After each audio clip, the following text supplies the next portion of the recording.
بسم اللہ الرحمن الرحیم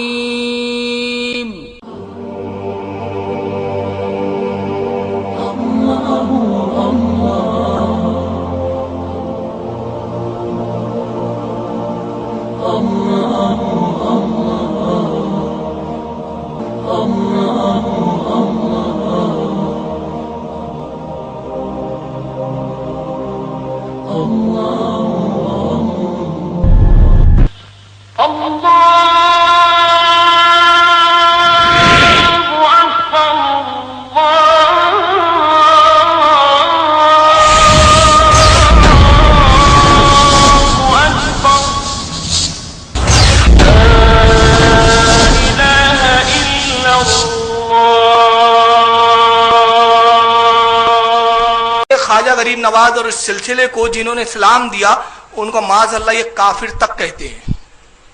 اب یہ چوک جائیں گے آپ، اور مجھے بڑا تعجب ہوتا ہے ان لوگوں پہ جو کہتے ہیں کافر کو بھی کافر نہیں کہنا چاہیے، مگر یہ بدبخت ہم کو تو کہتے اپنی بدعقیدگی کو چھپانے کے لیے، مگر یہ بڑی بے باکی کے ساتھ معاذ اللہ خواجہ غریب نواز اور بختیار کاکی جیسے جلیل القدر ولی کو ایک کافر کہہ دیتے ہیں۔ بختیار کاکی نے کتاب لکھی تھی جو سرکار خواجہ غریب نواز نے خط لکھے تھے بختیار کاکی کی طرف، تو ان خطوں کو سرکار بختیار کاکی نے جمع فرما لیا۔ تو ایک خط میں سرکار غریب نواز نے کلمے کی خلاصہ اور تشریح فرمائی کہ کلمے کی حقیقت کیا ہے۔ ان بدبختوں کے سمجھ میں نہیں آئی تو اسی کتاب کو جو غریب نواز کی کتاب ہے اس پر ایک کیا تبصرہ کر رہا ہے، اب آپ سنیے۔ بختیار کاکی کے طرف خطوط بھیجے گئے تھے، وہ خطوط خواجہ غریب نواز نے لکھے تھے، اور ان میں چند باتیں ہیں وہ میں آپ کو بتانا چاہتا ہوں کہ اس دور کے صوفیہ، اس دور کے جو اولیاء اپنے آپ کو کہتے ہیں، ان کے کیا ایمان اور عقیدے ہیں۔ یہ حضرت خواجہ غریب النواز جو تھے بیچارے سلطان الہند، جو فارس سے آئے تھے اور جو فارسی زبان بولتے تھے، انہیں اس کا بہت زیادہ علم تھا۔ اب آپ بتائیں یہ سلطان الہند کا خطاب دینے والے، یہ دیکھیں آپ کلمہ توحید کی حقیقت، یہ میری کتاب نہیں ہے، اور نہ ہی میں یہ بات کہتا ہوں کہ یہ غریب النواز اگر ولی اللہ تھے تو وہ بیچارے ایسی بات کہہ سکتے ہیں، اور اگر تم کہتے ہو نہیں یہ کتاب انہی کی ہے، انہوں نے کہی ہے، تو پھر یہ آدمی زندیق تھا، کافر تھا، دائرہ اسلام سے خارج تھا۔ یہ کتاب انہی کی ہے، انہوں نے کہی ہے، تو پھر یہ آدمی زندیق تھا، کافر تھا، دائرہ اسلام سے خارج تھا۔ یعنی اس کتاب جو ان کے سمجھ میں نہیں آئی تو انہوں نے کفر کا فتویٰ لگا دیا۔ ان کی جہالت کا یہی عالم ہے۔ بہرحال ان کے نزدیک تو معاذ اللہ ثم معاذ اللہ سرکار غریب نواز اور بختیار کاکی کافر تھے، لیکن آئیے میں کچھ بزرگوں کے حوالے دیتے چلوں اور آپ اس میں دیکھیں کہ بزرگان دین کے نزدیک خواجہ غریب نواز کا مقام کیا تھا۔ سید محمد کرمانی فرماتے کہتے جس رات خواجہ معین الدین حسن سنجیری نے وفات پائی، چند بزرگوں نے حضور نبی کریم صلی اللہ علیہ وسلم کو خواب میں دیکھا، حضور پاک فرما رہے ہیں خدا کا دوست معین الدین سنجری آ رہا ہے، ہم اس کے استقبال کے لیے آئے ہوئے۔ جس کے استقبال کے لیے نبی پاک صلی اللہ علیہ وسلم آئے کہ ان بدبختوں کے نزدیک کافر ہے معاذ اللہ۔ اور میں پہلے بتا چکا ہوں کہ سیار الاولیاء جو کتاب ہے اس کے مصنف 711 ہجری کی ہے، 711 ہجری تک یہ بڑے بڑے بزرگان دین غریب نواز کے تعلق سے یہ عقیدہ نظریہ رکھے ہوئے تھے، اور ان کا نظریہ کفر کا۔ یہ دوسری کتاب اخبار الاخیار شاہ عبدالحق محدث دہلوی کی، جو 958 ہجری میں جن کی پیدائش اور 1052 ہجری میں جن کا وصال ہوتا ہے۔ اخبار الاخیار میں وقت کا محدث وقت کیا کہتا ہے ذرا سنیے۔ وہ کہتے ہیں مشہور ہے کہ خواجہ اجمیری کی وفات کے بعد آپ کی پیشانی پر یہ نقش ظاہر ہوا، حبیب اللہ ماتا فی حب اللہ، یہ اللہ کا دوست ہے، اللہ والا، اللہ کا حبیب ہے، اور اس کی موت اللہ کی محبت میں ہوئی ہے۔ یہ میں کل بتا بھی چکا تھا آپ کو، یہ وقت کا محدث کہہ رہا ہے، یہ پیشانی پہ لکھا تھا، لیکن ان خبیثوں کے نزدیک ایسا ولی کامل یہ معاذ اللہ کافر ہے۔ آئیے تیسری کتاب دیکھتے ہیں میرات الاسرار، اس کے بھی بارے میں بتا چکا ہوں۔ 1005 ہجری میں اس کے مصنف عبد الرحمن چشتی رحمۃ اللہ علیہ کی ولادت، اور 1054 ہجری میں ان کا وصال۔ یہ اپنی کتاب میں جو کئی سو سال پہلے تحریر کی گئی ہے، اس کتاب میں حضرت خواجہ غریب نواز کے بارے میں کیا لکھتے ہیں میں اس کو پڑھ چکا ہوں، پھر پڑھ دیتا ہوں۔ امام ارباب طریقت، پیشوائے اصحاب حقیقت، مستغرق در ذات ذوالجلال۔ مستغرق کہتے وہ ذات جو اللہ کی یاد میں ہمہ وقت ڈوبی رہتی ہو، ناطق بلسان احوال طوفان دلالت کی کشتی، قطب وحدت خواجہ معین الحق والدین چشتی قدس سرہ العزیز. یہ مرات الاسرار کے مصنف بھی ان کے بارے میں اپنی رائے بہترین دے رہے ہیں. آئیے سفینۃ الاولیاء جو دارالشکوہ کی لکھی ہوئی ہے اور دارالشکوہ کی پیدائش جو 1024 ہے اس میں وہ بھی اسی روایت کو بیان کرتے ہیں. روایت ہے 30 ذی الحجہ کو وفات ہوئی، لیکن پہلا قول زیادہ صحیح معلوم ہوتا ہے کہ آپ کے وصال کے وقت آپ کی پیشانی پر لوگوں نے لکھا ہوا دیکھا حبیب اللہ ماتا فی حب اللہ.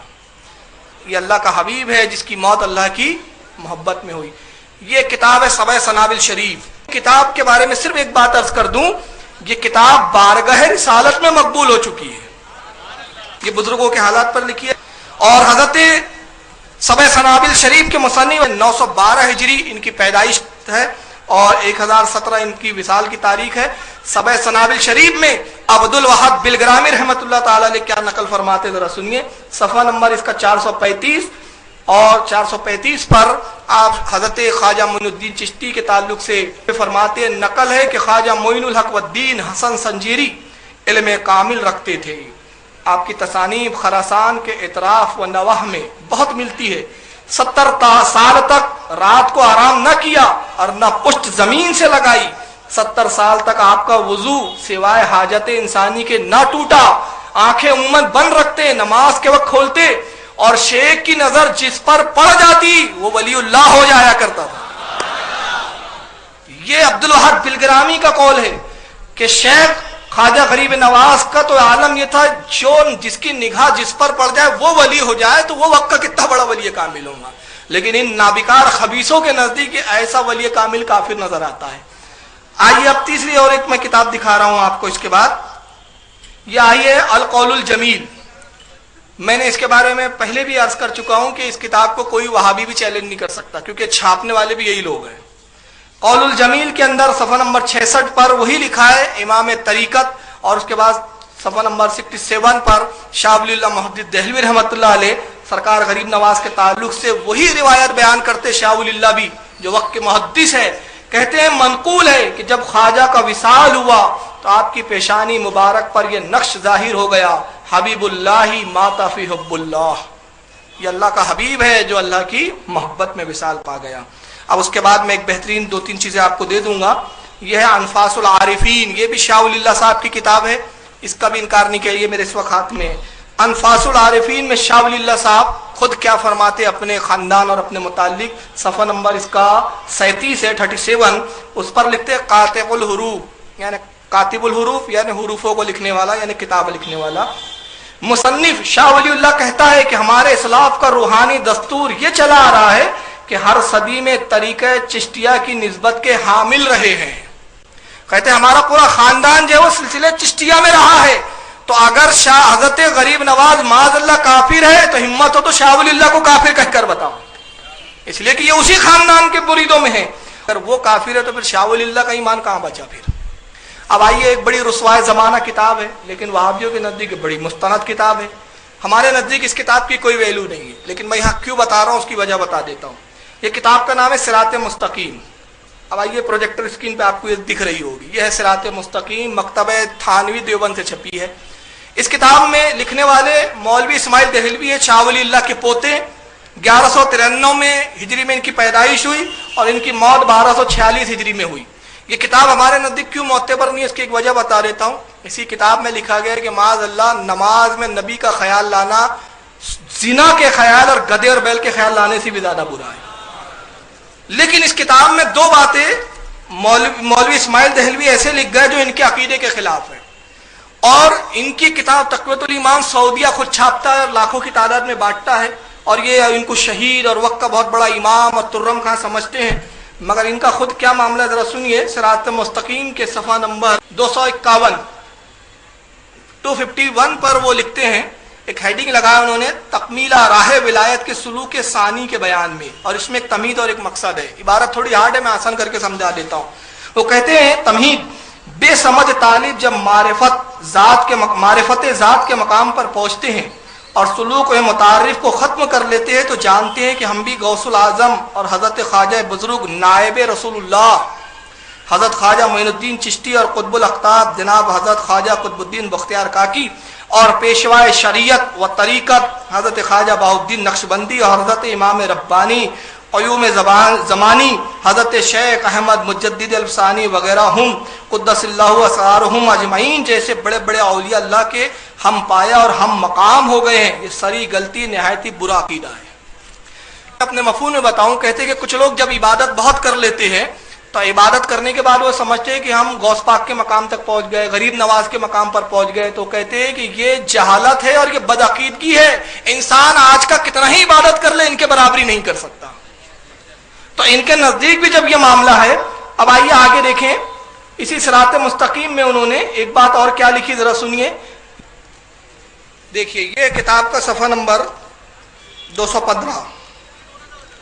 215 پر اسماعیل دہلوی کیا لکھتے ہیں، جو وہابی جماعت کے بہت بڑے امام وقت مانے جاتے ہیں. وہ کہتے ہیں کہ ذکر کرنے سے پہلے چاہتے ہیں کہ ذکر کا فائدہ ملے ہمیں، تو اس کے ایک طریقہ بتا رہے ہیں. ہیڈنگ لگائی انہوں نے، پہلا افادہ، پہلا فائدہ. طالب کو چاہیے، جو یعنی مقام چاہتا ہے، کوئی مرتبہ چاہتا ہے، طالب کو چاہیے کہ پہلے باوضو دو زانوں بطور نماز بیٹھ کر اس طریقے کے بزرگوں میں یعنی معین الدین سنجری، حضرت خواجہ قطب الدین بختیار کاکی وغیرہ حضرات کے نام کا فاتحہ پڑھ کر. سمجھ رہے ہیں آپ؟ مقام چاہیے تو پہلے کیا کریں؟ عبادت بعد میں، ذکر بعد میں، پہلے غریب نواز کی فاتحہ دلائے. ایک کتاب میں شرک ہو جاتی ہے، ایک کتاب میں یہی توحید بن جاتی ہے. ان کا مذہب بھی بڑا دوگلا مذہب ہے. کہتے ہیں بختیار کاکی وغیرہ حضرات کے نام کا فاتحہ پڑھ کر بارگاہ خداوندی میں ان بزرگوں کے توسط اور وسیلے سے التجا کرے. ارے تو جو تمہارے نزدیک کافر ہے اس کا وسیلہ کیسا؟ اور وسیلہ کبھی شرک کہتے ہیں. اور ابھی مقام و مرتبے کی ضرورت پڑ گئی تو غریب نواز کا وسیلہ. تو معلوم ہو گیا کہ یہ بھی جانتے ہیں کہ مقام چاہیے تو غریب نواز کے وسیلے کے بغیر چارہ ہی نہیں ہے. انہیں بھی سمجھ میں آتا ہے.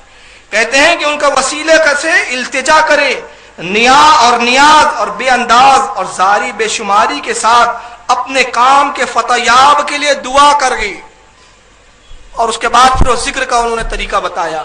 چنانچہ یہ شاہ اسماعیل دہلوی صاحب بھی جو ہے لکھ رہے ہیں کہ جو سرکار غریب نواز کی فاتحہ دے تو اس کا مطلب یہ ہوا تو ان کے مولوی کے نزدیک تو وہ تو صاحب فاتحہ کے لائق ہے اور وسیلے کے لائق ہے.